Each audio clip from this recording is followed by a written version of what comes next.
Salut à tous! Alors aujourd'hui on se retrouve dans cette nouvelle vidéo pour parler un petit peu des problèmes récurrents qu'il y a sur ma chaîne. Mais avant toute chose, je voulais partager avec vous le fait que ça y est, il a plu. Bon, clairement, je m'attendais à ce que je me prenne la grosse rasade. Mais comme d'habitude, c'est passé à côté, c'est passé à côté, c'est passé à côté. Et j'ai eu la chance tout de même d'avoir un petit peu de pluie.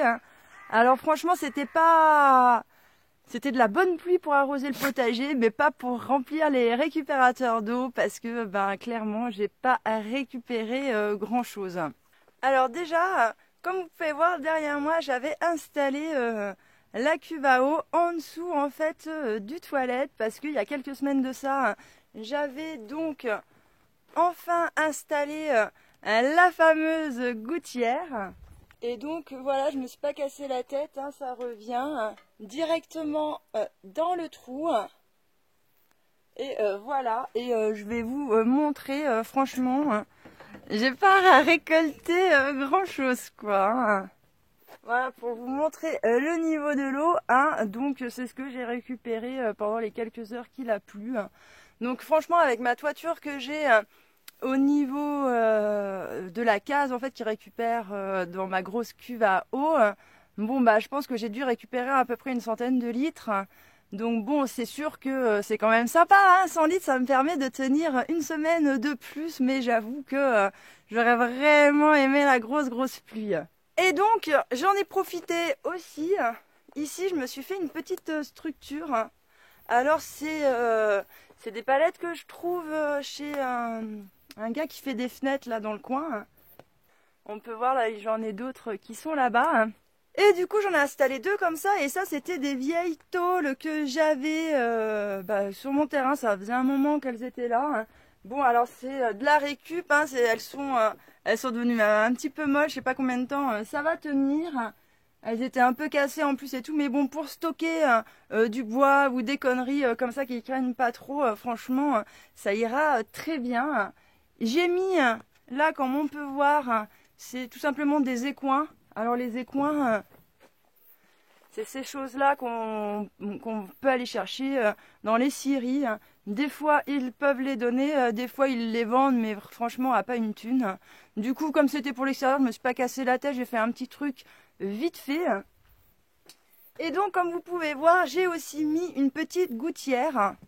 À la base, je voulais la faire venir se mettre dans celle-là pour que ça aille dans mon récupérateur d'eau. Mais j'étais obligée de trop relever la toiture. Et franchement, ça m'a saoulée.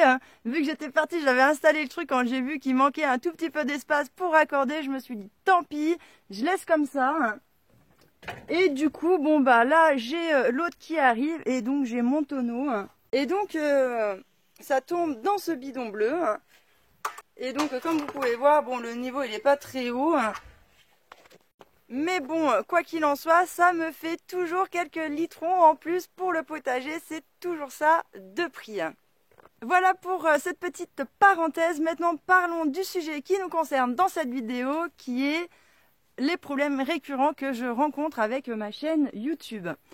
Alors c'est des problèmes qui se passent depuis le début de ma chaîne, et il se trouve en fait que j'ai des commentaires qui disparaissent sans savoir pourquoi. Vraiment, c'est un mystère. Au début je pensais que c'était vous qui les effaciez, et un jour on m'a gentiment fait remarquer que le commentaire avait disparu et que c'était bizarre quoi. Et donc là je me suis dit c'est pas moi qui l'efface, c'est pas lui qui l'efface. Alors je me suis dit peut-être que c'est YouTube qui les met dans les spams quoi. Donc du coup j'ai été dégoter un ordinateur parce que via le téléphone en fait c'est pas possible, il faut un ordinateur pour pouvoir rentrer dans les paramètres un peu plus poussés de YouTube. Donc le temps que je dégote un ordinateur, que j'aille chercher là-dedans, et puis clairement j'ai rien dans les spams.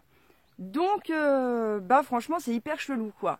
Je comprends pas trop pourquoi j'ai ces bugs là. Après je sais que je suis pas forcément la seule pour en avoir parlé avec quelques personnes qui ont des chaînes. Je sais que ça arrive à d'autres personnes. Si vous aussi vous avez une chaîne et que ça vous arrive, dites-le moi dans les commentaires. Je serais un petit peu curieuse de savoir si c'est un petit peu pour tout le monde pareil ou non. Quoi qu'il en soit, sachez que je n'efface jamais les commentaires. Depuis le début, je n'en ai effacé que 2, mais c'était vraiment des commentaires, c'était vraiment de la méchanceté gratuite. Et clairement sur ma chaîne ça n'a pas lieu d'être, donc à partir de ce moment là j'efface, mais je bloque aussi la personne. Après, quand c'est juste des divergences d'opinion, je suis tout à fait preneuse. Je suis quelqu'un qui est assez ouverte et qui aime plutôt d'ailleurs les contradictions. Je trouve que c'est plutôt enrichissant justement de pas tous avoir les mêmes opinions, etc. Donc j'ai aucun souci avec ça, et si vous voyez que votre commentaire a disparu et que vous pouvez toujours commenter sous mes vidéos, c'est que je ne vous ai pas bloqué, et donc ça veut dire que je n'ai pas effacé votre message. Donc eh bien écoutez, je suis vraiment désolée, je sais que ça en froisse quelques-uns d'entre vous, et je me mets aisément à votre place. Moi, si j'avais mes commentaires qui disparaissaient quand j'écris sous les vidéos de quelques personnes que je suis, je pense que je me poserais aussi des questions. Donc si vous voyez que votre commentaire a disparu, n'hésitez pas à le republier à nouveau, parce que bon clairement ce n'est vraiment pas de ma faute. Voilà, et bien écoutez, je pense que c'était tout pour cette vidéo. Je vous remercie de m'avoir écouté, je vous dis à bientôt dans une prochaine vidéo.